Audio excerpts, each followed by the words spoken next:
bit of Julius Caesar revision now. This video will be focusing on the plot of Julius Caesar. Julius Caesar is a famous Shakespeare play believed to have been written in 1590. I say believed. We always say believed because it's difficult to date stuff that Shakespeare wrote. It's classified as a tragedy and is one of Shakespeare's most well-known works. It centres around the political intrigue and events leading up to the assassination of Roman Emperor Julius Caesar. The main themes of the play include power, ambition, betrayal, loyalty, the consequences of political actions. I'll be going into the themes in more detail in other videos. The plot revolves around the conspiracy formed by a group of senators, including Cassius and Brutus, who are afraid that Caesar's growing power and ambition could put an end to the Roman Republic. They decide to assassinate him for what they perceive as the greater good of Rome.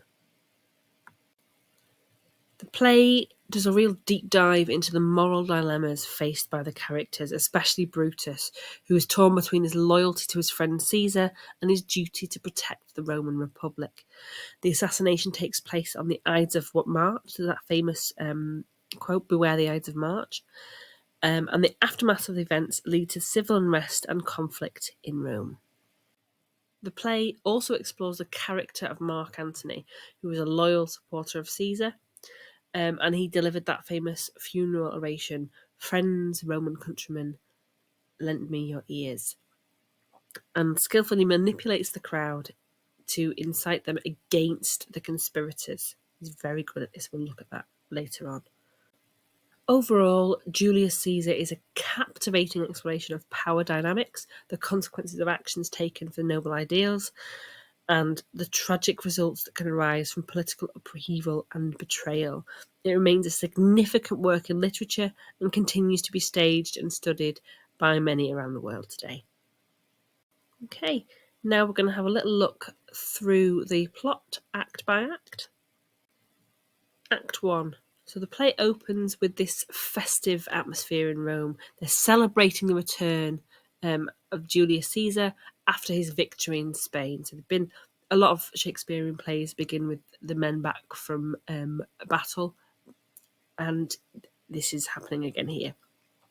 However, there's growing concerns among some senators, particularly Cassius, about Caesar's ambition and the potential danger of him becoming a dictator. Cassius begins to manipulate Brutus, who's a close friend of Caesar and a respected Roman nobleman, into joining the conspiracy against Caesar. So he sort of manipulates Brutus into joining in with the conspiracy. At that point, Cassius and Brutus meet with some other conspirators, including Casca and Cinna, who together they discuss their plans to assassinate Caesar. Meanwhile, Caesar's wife, Calpurnia, has a disturbing dream and urges Caesar not to go to the Senate on that fateful day. But he ignores her warnings and decides to go anyway. Listen to your wife, chaps.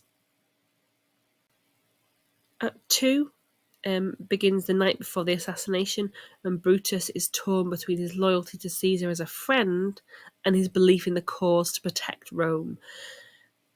So rather than talking to him, he's like, "Oh, do I kill him? Do I not kill him?" Have a conversation, guys.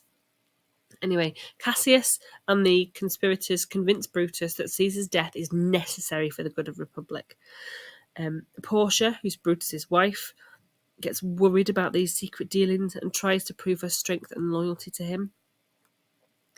And the conspirators plan the assassination, and Brutus agrees to lead them, which is a bit of a sea change from "Oh, he's my friend and I love him. Oh no, I'll lead the murder attempt. Yeah, that's fine." Act 3. So this is on the Ides of March. The conspirators gather at the Senate. Caesar is assassinated by everybody, including Brutus. I think they all stab him.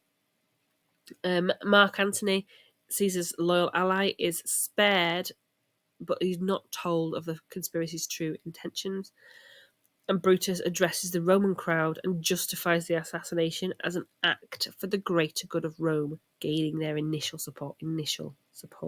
However, Mark Antony delivers this powerful funeral oration, this incredible speech that skillfully turns the crowd against the conspirators, leading to civil unrest in Rome. Act 4. After the assassination, Antony Octavius Caesar, so that's Julius's heir, and Lepidus form a triumvirate. The triumvirate is like a 3-person power group to rule Rome and seek revenge on the conspirators. The conspirators, including Cassius and Brutus, gather to confront the forces of Antony and Octavius in a battle. Brutus, troubled by guilt and internal conflict, is informed of his wife Portia's suicide due to her despair over the political situation. Finally, in Act 5, we have this last battle. The forces of Brutus and Cassius face Antony and Octavius' army. The conspirators suffer significant losses and become desperate as their situation worsens.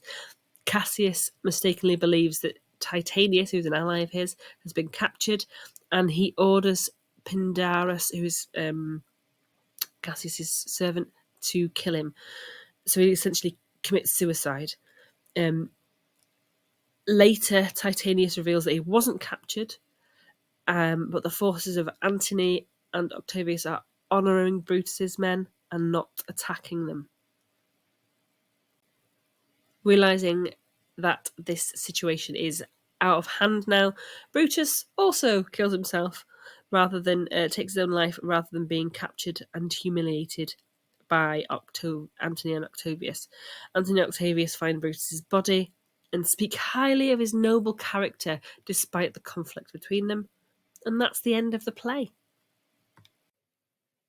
For more Shakespeare revision, check out the linked playlists below.